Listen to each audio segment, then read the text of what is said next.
been doing TV trash for nearly 13 years. And what really amazes me isn't just how much I've covered in that time, it's how much more is still out there that I didn't even know existed when I started this whole racket. You may remember one of my earliest reviews was of the Hanna-Barbera co-produced Godzilla cartoon series from the 1970s, in which they took what was supposed to be a giant, cold-blooded analogy for why man should not have meddled in nuclear technology, and turned him into the pet of a bunch of humans who could just order him to solve all the dangers they got themselves into. Because that's what Godzilla fans wanted to see, right? So some of you might be wondering, if Godzilla got his own cartoon series, hey, what about that other famous giant monster? Well, guess what? That ginormous simian actually beat Godzilla to the punch by nearly a full decade!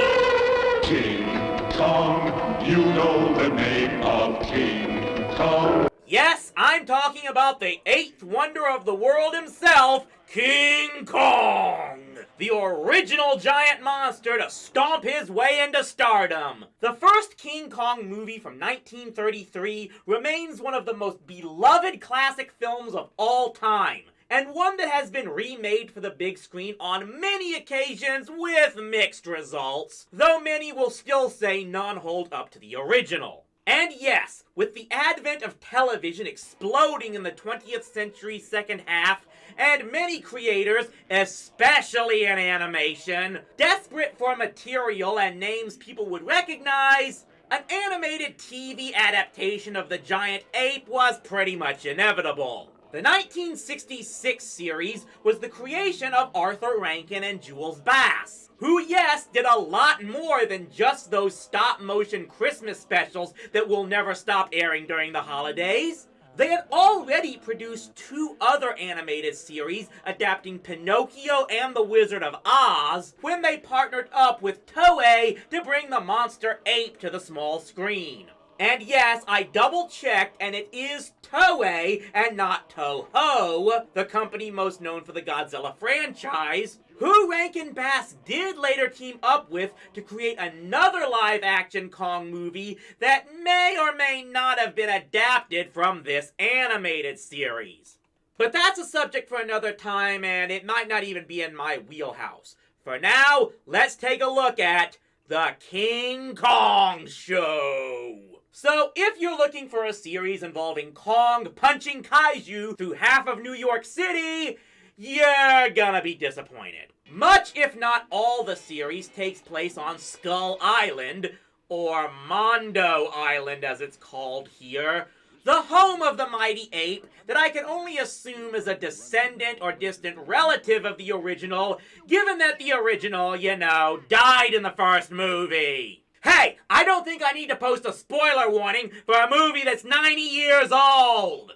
However, our definite new additions are the Bond family. The father, who we only know as Professor Bond, some type of anthropology, ecology researcher or something, the eldest daughter Susan, and the young son Bobby, who is basically best buds with the big ape. Yeah, it's going there. More on that in just a bit. But first, let's talk about the animation. What can I say? It's cheap and bad. But hey, it's not that much worse than the animation quality of just about all other cartoons made for TV back in those days. I know Hanna-Barbera gets a lot of flack today by so many elitist cartoon critics on the web, but trust me, HB was making high quality compared to a lot of other companies back in the 60s looking to make quick money by making cartoons on whatever change they found in the producer's sofa cushions.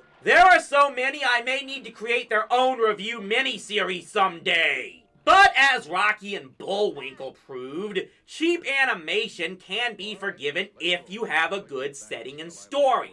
So what do we have here? Well, the Bond family has basically traveled to Mondo Island to research its life forms or something, because I guess the kid's mother said in her will that it was just fine for the dad to take their kids to dangerous islands where everything will try to kill you. Yeah, maybe they're from Australia.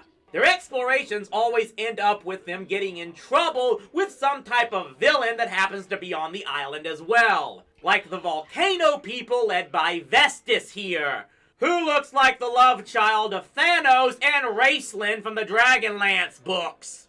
Or a huge swarm of killer African bees. Make your own Linkara or Nicolas Cage jokes, I'm past doing that. Or even Doctor Who. I'm not going there, people. But fortunately, Bobby can always save the day with the help of his best friend, who's 10 times as big as a man. Come, get Dad and Susan.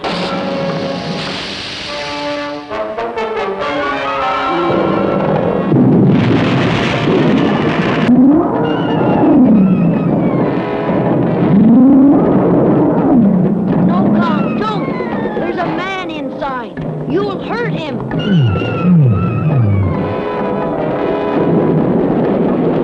Kong, get him out before he gets hurt.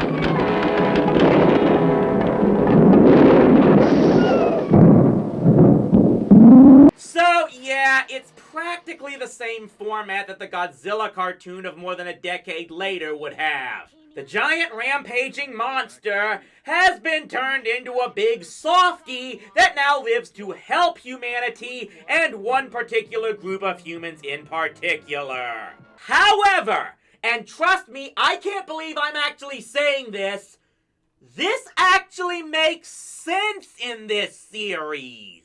Just bear with me here.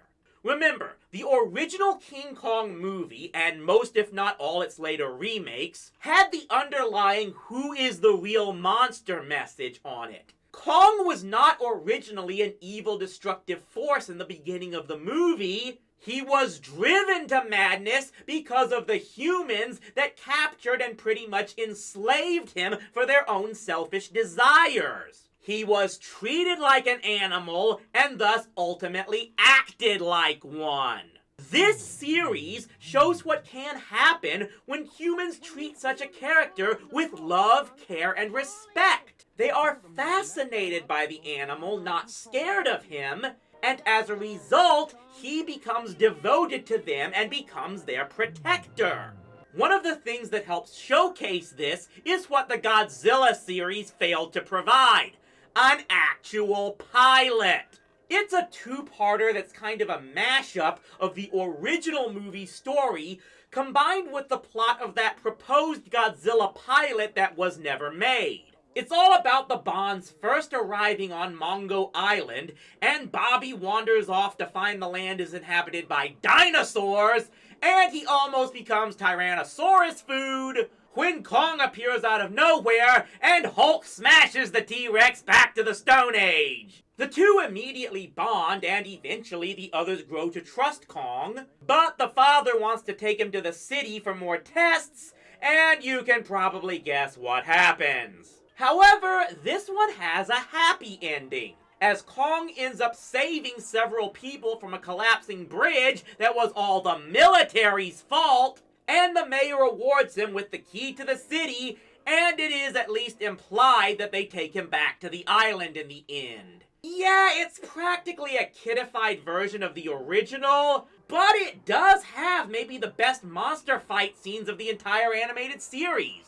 After that, only 26 shows were made, but the series was able to remain on the airwaves for 3 years, which, in addition to the Kong episodes, also included this series called Tom of Thumb, which was all about this secret agent that had accidentally been shrunk to minuscule size, and I'm just guessing Hanna-Barbera ripped off that idea to create Inch High Private Eye. Maybe I'll talk about that cartoon one day. I'll just add it to the list of all the other Rankin Bass cartoons like The Smokey Bear Show, The Jackson 5, The Osmonds. My show is never going to end. This is definitely a show that hasn't gotten a lot of praise over the years. In 2007, comics historian Michael Urey wrote, "The Rankin-Bass King Kong was an early case of identity theft, where the Kong name was appropriated to describe a new character that at best only remotely resembled his namesake. This was Kong done wrong." Still, I can't find myself hating this one too much. Yes, it's very cheaply made, but so was everything in the 1960s. And you just weren't going to get a TV series of King Kong being a giant destructive monster.